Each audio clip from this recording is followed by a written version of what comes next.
Oh, I'm muted. What's up, everybody? It's Mal. I'm here with Mike. We had some topics, and then right before we go live, Mike freaks out. Mike, what are you freaking out about? Dude, this World Wide Web thing. Paper D was just telling me about it. Shout out to Paper. Oh, geez. It's like What? a full game. Pull this up. Oh, I'm already in that. Oh, you are? Okay. Well, I have an apartment. Oh, you got an apartment? Man, Paper D told me about it yesterday, and whenever Paper D says buy, I buy, and it's he's been right and he's been wrong, but he's been right more than he's been wrong. Jeez. Is that live right now? Yeah, I'm playing this. Look, you see Nifty Mike on there. Wait, let me Oh, make sure. Dang. yeah, you can see. Yeah, I got a little small apartment, 2282. How am I supposed to get past these guys? Oh, I see. Oh, man. What are you I wonder, doing? I wonder what I'm trying to sneak past these guards. This is crazy. So, ah, keep dying. Okay. Well, I'm going to, whoa, how did that guy get an ape face? That guy has an ape face. That guy's way cooler than me. It's probably Paper D. Yeah, probably just. So what's the story with this? I mean, they're apparently selling small apartments, whatever that means. I'm not sure. Like, Well, they were selling different size items, right? So they're selling large apartments. The large apartments are going for 2.5. The small apartments are going, dang, oh, small apartments are flying. dude, For they got point, my ape in there, bro. dude, that's pretty sick. Look at that. Dang. Oh, they got World the integrations. World Wide Web gonna make it. Okay, so yeah, how much? What's the floor on those? Man, don't buy it. Every time you buy something, it tanks. I know. So I got to kill this for the good of No, people who haven't bought yet. no, please, no. Oh, I bought one. Paper D said to buy one, and so I hold up. did. You know what else is doing good? What is? Clone X is holding steady, 2.7. Flip right now for 7 ETH, minus 12%. Wait, how can you? What do you mean flip for 7 ETH? 0.7 ETH. Sorry. Oh, okay. You got in it too? Yeah, man. Yeah. Let's we'll come back to this in a minute. Let's set it up. So we've got Lauren, we got Mike, or not Mike, you're Mike. We got Lauren, we got Rob, we got John down at Art Basel. I woke up this morning with a slight fever, wasn't feeling great. And because of Omicron or Optimus or whatever, I just decided to err on the side of caution and not head down just because I have traveled within the last week. And so if you guys are down at Art Basel, the team will be there. Make sure to hit us up on the Bird Fever. Make sure to hit us up, and we'll make sure that John and the others are able to meet up with y'all. A lot of events. There's a yacht party tomorrow night that I'm not allowed to talk about, but if you hit Rob, John, or Lauren up, they'll be able to do it and get you guys on board. Rob, if you're watching, John, if you're watching, I sent it to the chat and Gmail. So if you guys want to pop on and show some pretty pictures and increase our FOMO, please do. But until they come on, I wanted to talk about another Paper D project that I'm super stoked about, and it's going on sale here in about 2 hours. And once again, the projects that we're talking about, we don't get paid for. This is just one of these cool projects that I think that he was right on. And I can't go into too much detail because I don't want to get him in trouble or anyone else. But the artist behind this project is a very, very successful artist. If you know Paper D's background and where he's been successful, it's pretty impressive. And so the concept behind this is I know the apes are overdone, but the Ape Kids Club, it looks really fantastic. When you look at the quality of this art, it feels like a DreamWorks type high quality output. But what really excites me is I've been looking for a while at projects that like I can give my kids, right? Because obviously, like my Board Ape Yacht Club and my Mutant Ape are saved eventually. Hopefully, I hold them and they retain value long enough to go for the kids. But when you think about this Ape Kids Club and it has, you know, back to school interactive learning, it's got a kids merchandise shop, it's got like all of these things. It's just a cool concept. It's expensive. You know, the point oh 0.05 for an NFT for my kids isn't cheap.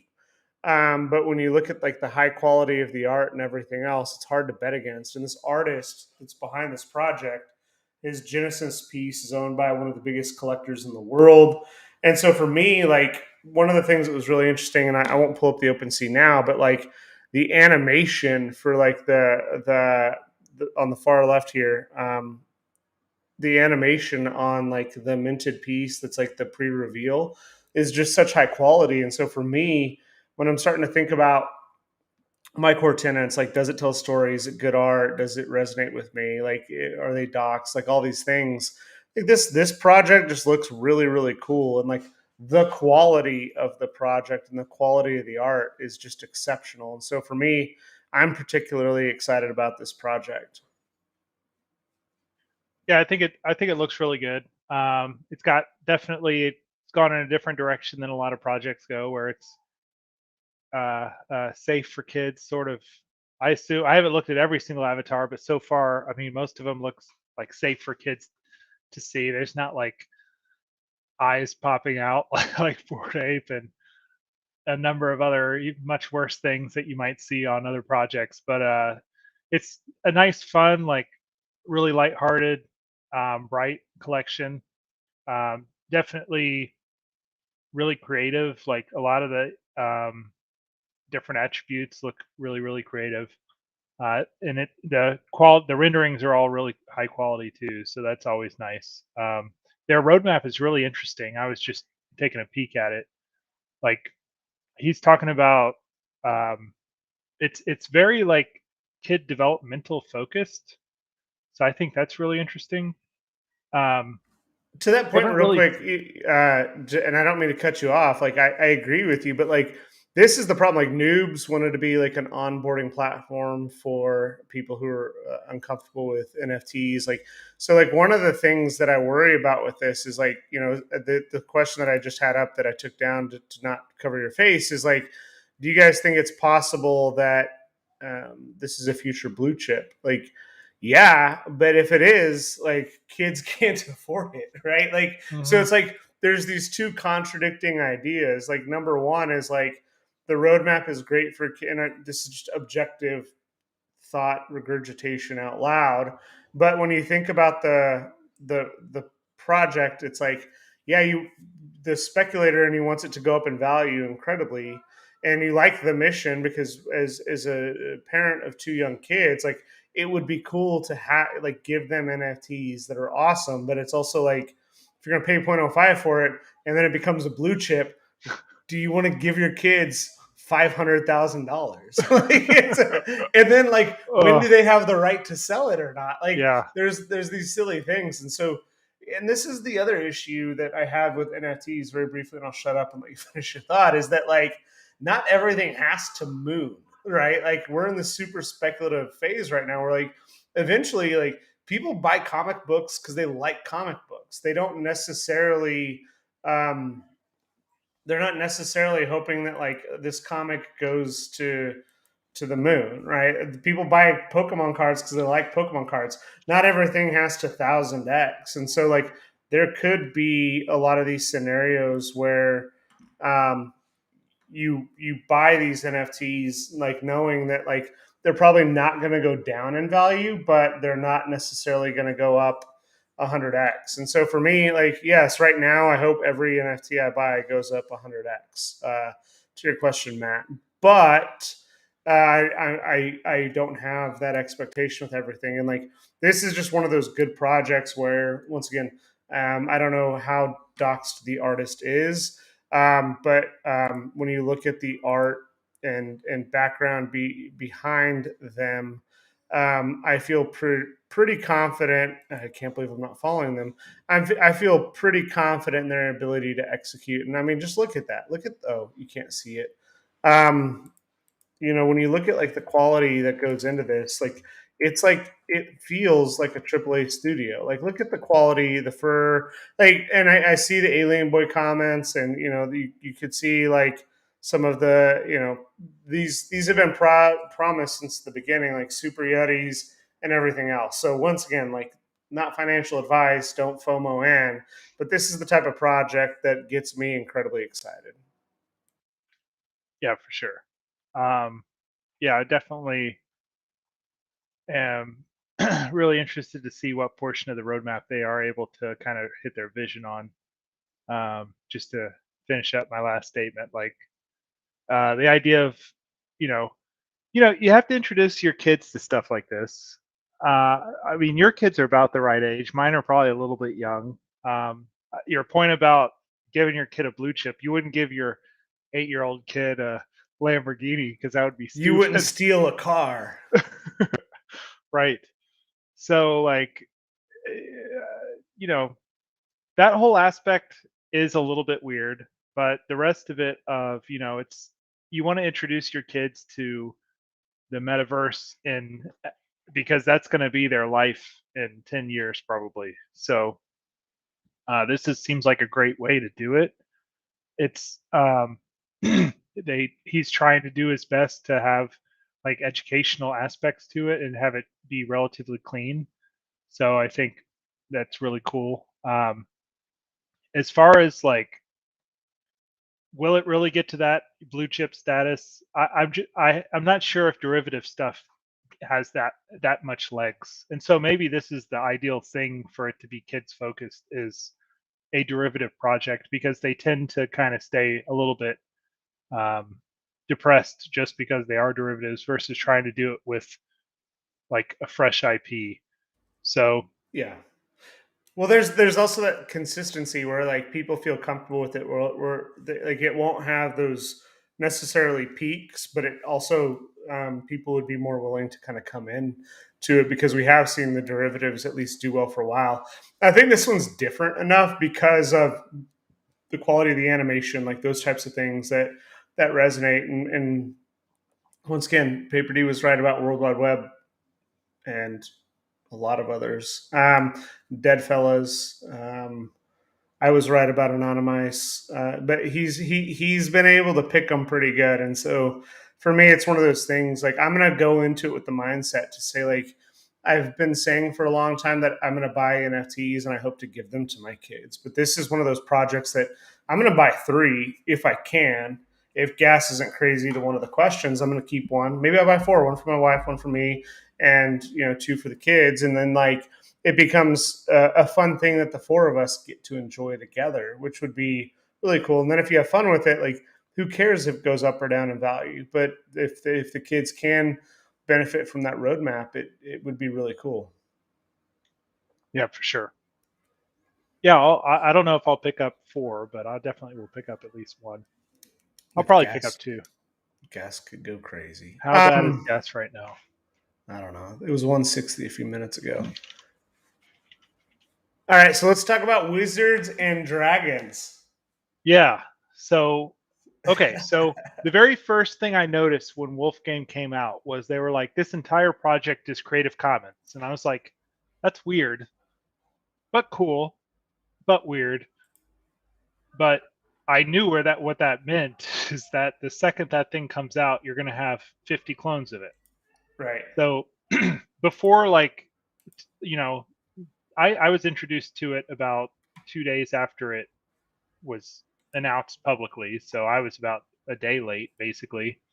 But even by the time I was introduced to it on, I guess, the 28th or so, there was already the clone, the Squid Game, and that was prior to that reentrancy bug getting detected. So I was like, okay, well, Wolfgame will get his stuff fixed, and I guess everybody else will just follow their lead and copy whatever fixes they do. Well, I go and I pull up the Wizards and Dragons contract today, and it's still the original Creative Commons contract without the reentrancy fixes. Is it So so that's just straight malpractice in my opinion. Like the fact that their OpenSea volume is insane.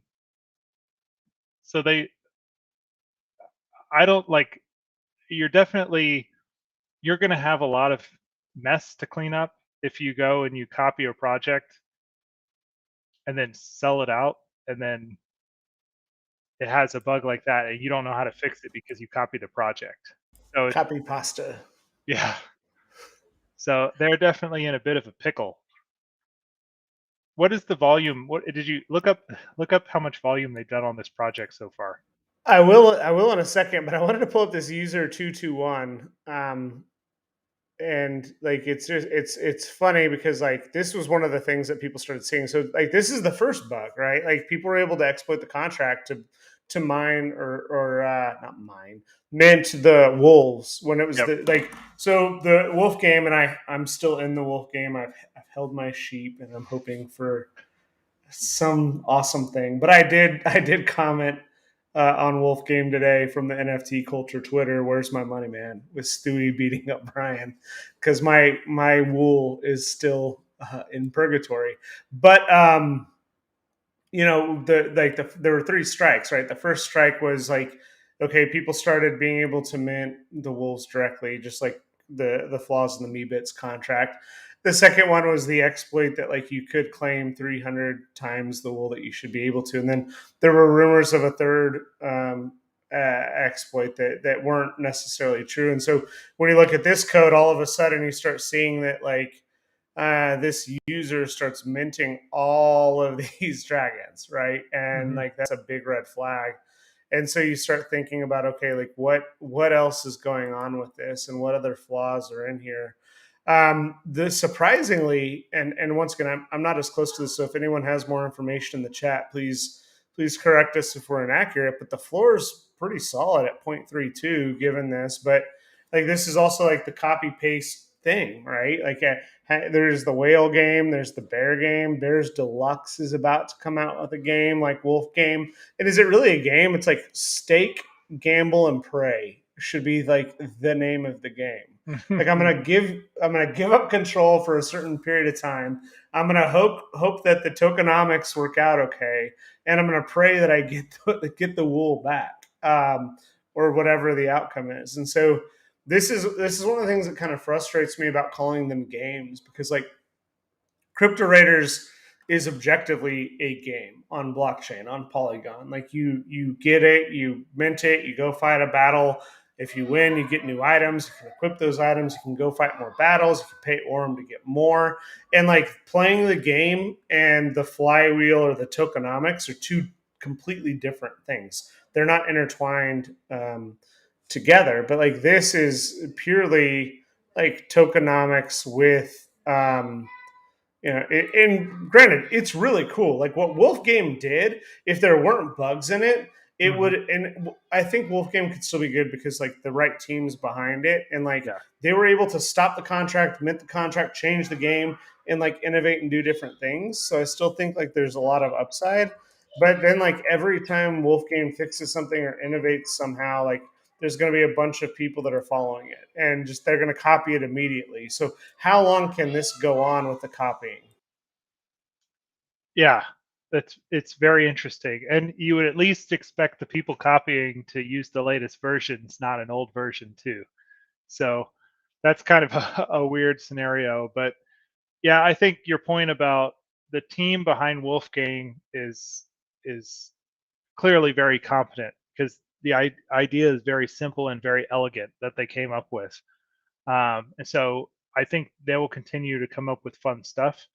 And there is actually economic thought behind it. Like, there's no point in having wool if there's not sinks for the wool.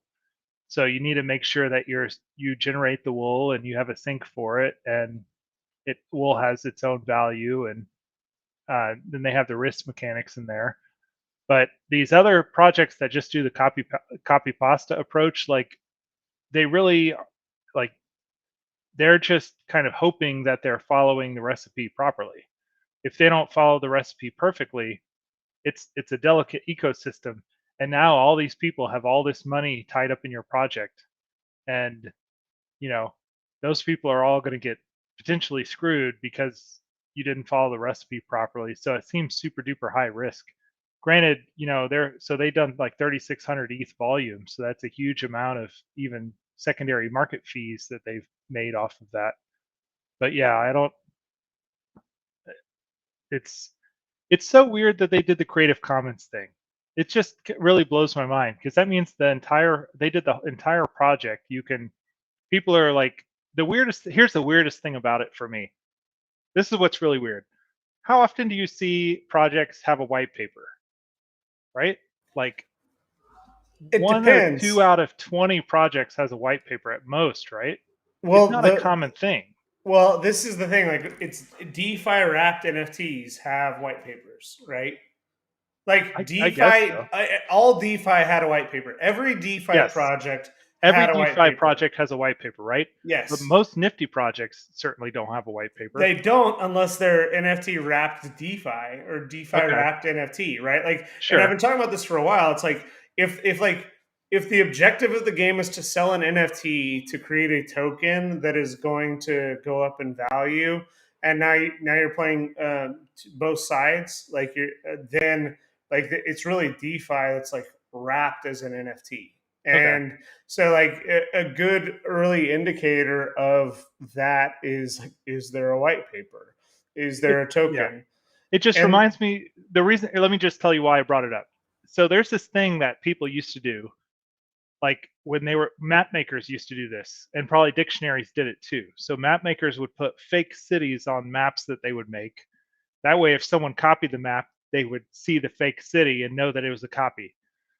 Uh, Dictionaries do it too. They put fake words into the dictionary so they know if you copy the dictionary. They used to do this on, like, I was reading an article about Ben Franklin used to do this when he would print currency. He would actually deliberately make mistakes on currency so that if the person who was copying the currency fixed the mistake and you found a bill that didn't have the typo or whatever, you know it was a fake. I feel like the white paper aspect to this project is that calling card that they put on the project specifically so that when you see the concept copied, I mean, when you see this concept out there and they have the white paper on OpenSea, you know it's a copy and you know they've copied it. And it's weird. It's just weird to me. Like if I was going to go to copy Wolfgang and try to make money off of it, I don't, I mean, I would never do that. But surely I would you would think that they would think not to just copy it verbatim because then people buying in know it's a copy. Why would you buy into Wizards and Dragons when you could just buy into Wolfgang for the same amount of most money? people, like, if Paper D says buy, I buy, right? Like, there's a lot of things that it's like, how many people, like, are truly researching the projects before they buy? A lot of people watch very early on. This was a flaw of some of the stuff we did early on. We're like, how you can tell if you're going to make money on NFTs is, like, look at the activity feed, and if the activity is high, it's probably a good bet. And, Yeah. like, now everyone watches the activity feeds and they say, oh wow, 10 of these wizards sold in a row, I'm going to buy a wizard, because heaven Hmm. forbid it doubles in the amount of time it takes me to go look at the contract. So now I'm going to speculate on this wizard, and there's, like, just a lot of speculation now, and that's unhealthy, right? That's not sustainable, and it goes back to all of the flaws that we have right now in the Yeah. NFT space. But to your point, like, this could be brilliant, and like, I'm not saying that, like, the team behind Wolf Game is, like, Andy Kaufman, and, like, this is, like, just some, but they were very quick, very early to discuss, like, uh we got some comments today, and we'll try and get to all of them. And I love the confidence, everything. Please keep commenting. But it's interesting when you think about the perspective of, like, they said it was game theory very early on, and so, like, Hmm.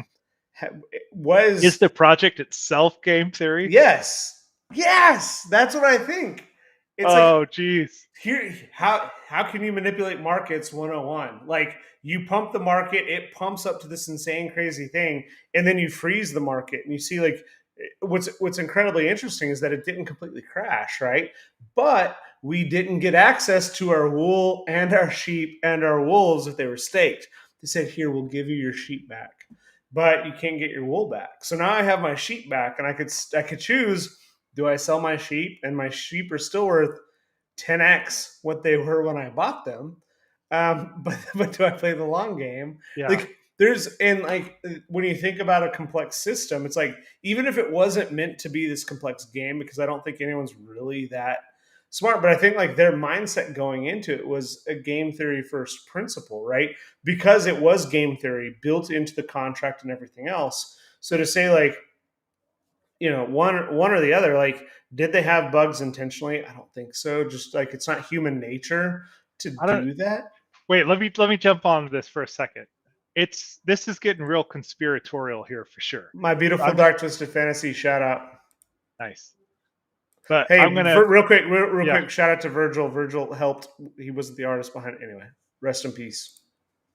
Okay, so here's the conspiracy theory, and people actually suggested this in Discord. So it's not like I'm just making this up. It's probably not true, but it could be true. I don't know. There's no way we'll ever know. So this was what was really weird to me.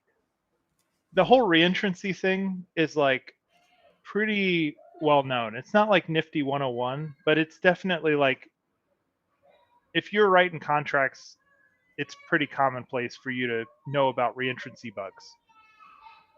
So this guy comes out and he not just announces via Twitter about this reentrancy bug, he provided source code to actually exploit the reentrancy bug.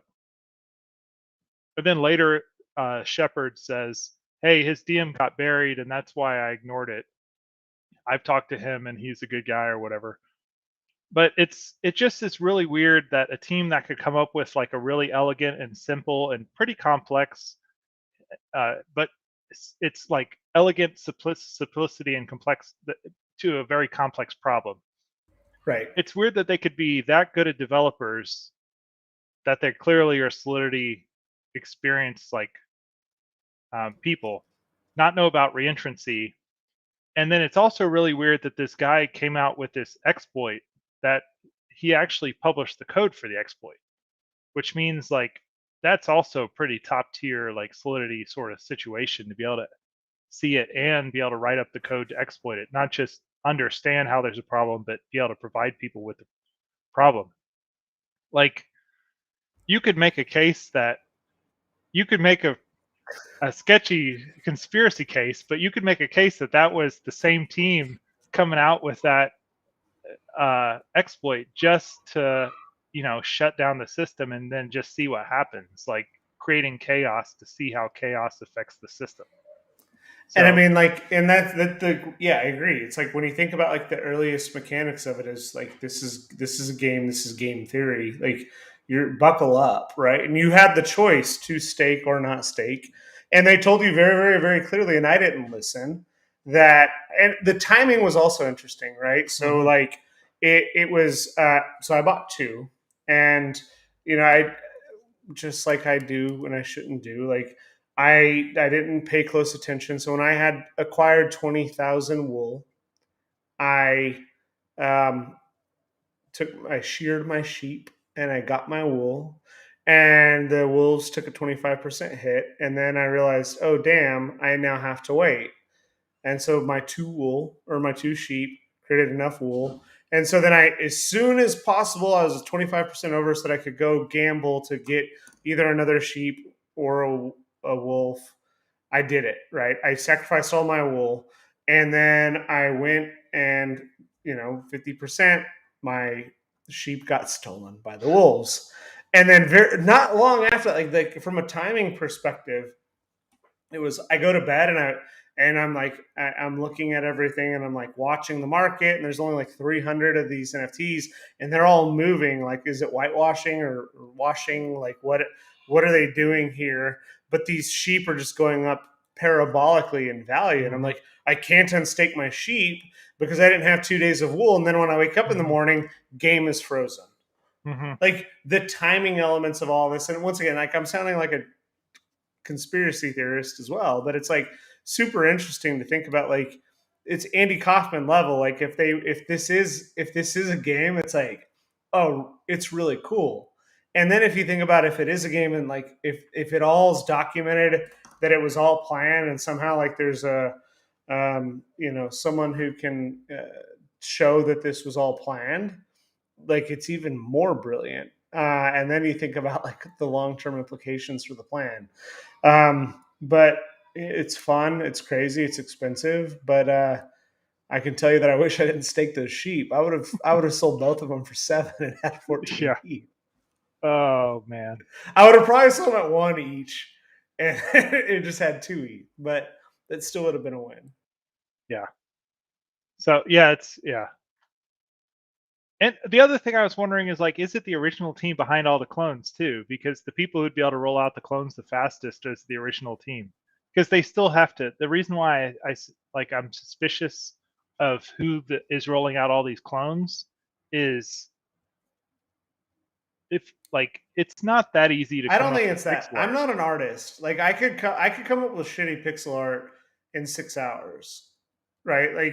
But a full The generative collection that you put yeah, on the screen. Python scripts are so good now that like you go Okay. to Pascal, and then like you create 5 layers, you create 20 different versions, and Okay. like eyes, wand, no wand, sword, and like the difference between a wand and a sword is like 7 pixels, red, blue, green. Like boom, I've already glasses, crown, shoes, undead. Like boom, we have all our wizards. Now let's do the same thing with dragons.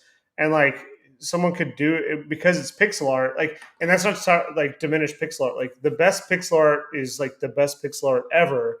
But high quality pixel art is incredibly complex to do. And like some of this pixel art is less effort. I don't want to make this about like high quality and low quality art because that's not Hmm. it. But with a base and that level, like it is possible to do it. Now that being said, like the background of the wizard and dragons game is like beautiful pixel art. Like, but does the wizards match this background? Like that's and we're getting into very very subjective thought process, right? Like Hmm. this actually isn't bad pixel art. Like I would, and I'm a huge fan of Chrono Trigger. I talk about it all the time. I'm a huge fan of Final Fantasy VI. Like this is somewhere between like 8-bit and 16-bit, and like it doesn't look bad, but it's like okay, one big flame, two small flames, blue, red, beard, horns, snakes, bees, sword, no sword, wand. Like those, all you have to do is create that once, and like it can work. So I don't want to speculate that, and it could be them, and if it is them, like it's the greatest like cash grab in history, right? Yeah. Yeah. It's so crazy. But It's we'll nuts. see. We'll see how it's going to play out. Are you going to hold on to your sheep? Do you still have them, right? I mean, here's the thing is that, like there's like 5 pieces of art that I want to buy right now, and like because I bought my Clone X, I can't like pick them up, and so like my view right now is like before I went to bed, I'm trying to find. I've got like 17 tabs open. Um, before I before I went to bed and the sheep were all like super high, I had this vision that I was gonna like use my winnings to buy it. So like Oni Force is 0.69, like I was gonna pick that up. Board Ape Kennel Club just stays at 2.7. I should have bought it at 1.6. Slime Sunday Liquid Summer is a piece that my wife really wanted to buy. It was like the first NFT she wanted. It's 0.99. Dot Pigeons at zero point 0.7. The Mike Tyson that I sold for 15 is at 1.2. So like for me, and then Renderverse is like 1.4. So like those were all the pieces that like are like in my backlog that I really really want to fill out. And Hmm. so it's like if I could, and maybe I'm an idiot, maybe I should just take the W and go. But for me, I really wanted to say like when I psychologically I thought that I wanted to get those pieces, and I'm like if I could sell a sheep when it was at 7 and go get it, like that was my goal. And so I need to abandon that. Yeah. I think at the end of the day, oh, we got John calling in from Miami. Are you on the beach, John? We Oh, we can't can't hear hear you. you. Mommy Vice, #1 new Oh, show. looks like he's got the Rafik right there.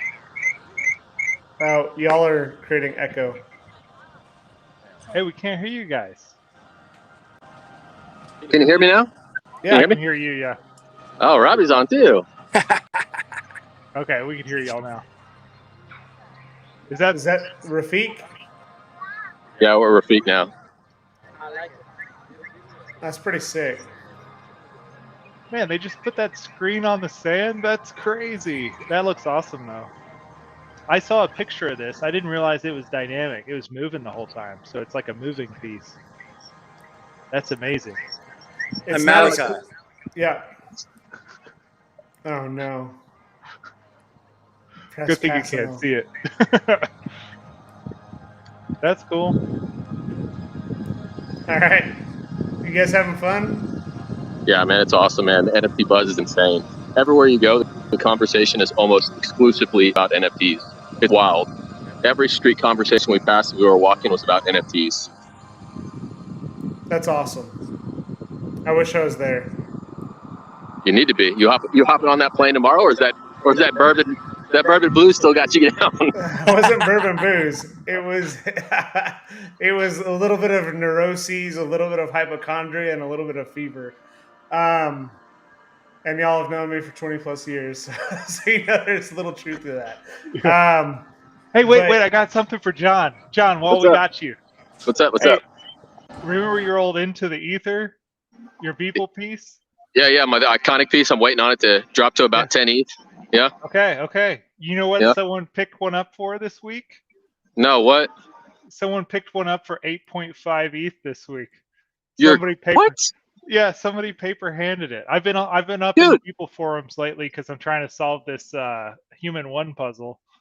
And Into the Ether, somebody paper handed that for 8.5 ETH. Oh my God, that hurts my soul, man. I literally checked it probably 3 weeks ago, and I thought the floor was like 40 ETH. Well, it should be, but well, I don't know what happened. It should be like 12 ETH, like maybe 16 ETH. Like I think like that piece under 30 grand, and the only reason I'm using fiat is because Nifty Gateway. Like that piece under 30 grand is like no brainer buy. I don't even know what 30 grand means anymore, Mal. You got to tell me an ETH. For sure. Yeah, this is what happened. So Beeple came out and said that he's not doing the winter drop. He's gonna, but you know, if you're a long-term Beeple holder, everything Beeple said is amazing. But he came out and said basically, I'm solely focused on the long term. I'm solely focused on building actual value for my collectors. He even said he wanted his pieces to be nest eggs that people could retire on, which is just a crazy thought, but awesome. Man, that's awesome. Hey, Mike, can I get you to just write me a bot that just sweeps the floor next time Beeple comes on for 10 ETH? We should. Seriously. We just need some capital for that. But yeah, that might have been kind of like the Mad Dog Jones when it sold for Dead Ramen, when it sold for 9,600. Someone just got lucky. So I'm guessing the 8.5 was a fluke, not a trend. But I think what happened was when he canceled the winter drop, which he was supposed to do on Nifty Gateway, I think there was probably a few people who were holding purely because they either wanted to get the opportunity for freebies or just waiting for that winter drop spike. And so he canceled it, and so a couple of people dumped. But so you missed your chance to get a real good Into the Ether pickup. Man, that's absolutely sickening. For 8.5, that's basically somebody gave it away. Like that was literally free. That person must have taken a huge hit on it. I don't know why they would have done that, because in my eyes, like I'm a Beeple fanboy, but in my eyes, the outlook for his stuff is better than ever because he's committing not to dilute his work. Yeah. So. Yeah, and I'll say it again. It's the most. I know you have your personal opinions, but that piece to me is going to be the most valuable in the end. When it's all said and done, and everything's transacting on Ethereum, that piece will be iconic. For sure. Well, y'all better meet up with Lauren tonight. Well, we are actually. We're supposed to go get dinner. She's actually coming down here. Awesome. To check this out. Check the drop out. Dude, I wish I was there. I'm sorry I'm not. you know, with the world the way it is right now, and me flying less than a week ago and not feeling great, it wasn't worth it to get you. Like if I was sick and I had COVID, getting y'all sick, getting the kids sick, not worth Yeah. it. Dude, I'm going But to take a minute to show Rafik here for a second, just because for people watching, he's got a drop. I think today is the last day to sign up for the Coral drop. So you sign up. It's a raffle. You're not necessarily guaranteed to win, but you can put in. They've got a 1 of 5. I think a 1 of 500 that's available for $500 if you win the raffle. So I'm in that one. I'm in a couple of the 1 of 2. I think they're 1 of 100s for 2,000. But yeah, if you want to get a hold of Rafik, he's doing another drop. Then the signups ends today. So where can people find the link? I could post it in the chat for you. It's actually at a site I'm not familiar with. And I have to, full disclosure, I'm not sure if the bridge to Ethereum is built yet. They're using something else I'm not really familiar with, but I'm waiting on an answer and, see from there. Rafik is just pounding all these weird chains. No, but it's awesome because he told us what he's going to do. Yeah, that's true. Yeah. Hey, yeah, that's John, why don't we do this? Send me the link, and if anyone wants to join, it's discord.gg/NFT Culture. Why don't you throw the link into the Discord, and if anyone wants, dude, that's a beautiful piece behind you. Dude, it's incredible, and I really suspect that what he's going to do is like if you know the way the market works for his pieces, like all the static images are, I don't know, they go for anywhere from like $2 to $5 grand, something like that. Maybe upwards. The New York pieces are probably going for more than that, up to 10 grand, because they're a little unique. But all his piece with actual motion, it's like a $200,000 floor. And I think that what he's going to do is like, you can backdoor your way into a motion piece by collecting enough of the static pieces and then burning them later. I don't know that for certain. This is my speculation, but I think that's what's going to happen. So, you got to really go explore these, like really, I would say less proven chains, and then bridge your pieces back to ETH eventually. So just for a minute, take some risk and mint on some of these lesser known chains. So he's going to really reward the people that are going out actively collecting his pieces. Like, this is like a freaking treasure hunt, man, going on some of these sites. I'll tell you what, the risk of putting my credit card in all these different sites is growing. Yeah. That's the nice thing about Ethereum usually, but yeah. But unfortunately he's testing the waters. I'm not against it, man. I think it's good for people to explore, brings more people in the space. And I believe all roads lead back to Ethereum eventually. So, this is great for the space. The best tech will shake itself out eventually. Yep, for sure. Oh, dude, I miss y'all. I hope you have fun. And if I can get a last minute trip out there, my fever's gone, so I will check the flights in the morning, and hopefully I can join you for the yacht party tomorrow night. That'd be awesome, man. Mike, you too, man. There's nothing stopping you from coming out for one night, flying out for a quick round. Man, the yacht party is ridiculous. I don't know. Did Rob give you the latest figures? No. Oh my God.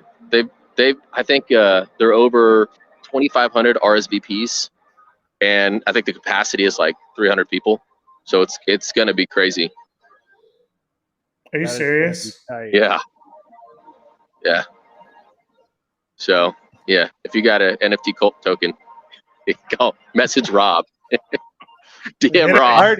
I already hit told Rob on the Discord. It's too tight for us to guarantee spots though, so you can try with Rob, but I wish they can get on the VIP list. They'll be front of the line. Yeah. There you go. All right, fellas, I'm gonna enjoy this artwork and head on. All right. Miss you, buddy. Later, y'all. All right, see you. Man, last minute, it worked out perfect. I gotta eat. Food's getting cold. Yep. This was a good stream, man. Hey, I want to drop real quick some alpha. If you have a project, we are doing an NFT Culture Pitch Day. It will be between the 13th and the 20th. We don't know yet. But we are going to have 3 tiers of prizes. First prize, the NFT Culture team helps you. Second prize, the NFT Culture team gives you an hour to help you with your project consulting. Third prize is 30 minutes to the NFT Culture team. We are accepting up to 20 ideas to come talk to the NFT Culture team. If you're interested, join our Discord, and we will have a link to the private chat here in the near future. I love you all. Mike, it's great. Now I'm really upset that I didn't go to Miami, but I'm glad I'm feeling better. Cool. All yeah, right. I'm looking forward to see some good applications. So it's 20 finalists. So as many 20 people as want finalists. to can fill out the application, but we just won't have enough time to talk to more than 20 people. So we'll pick the top 20. Yep. All right, everyone. Take care.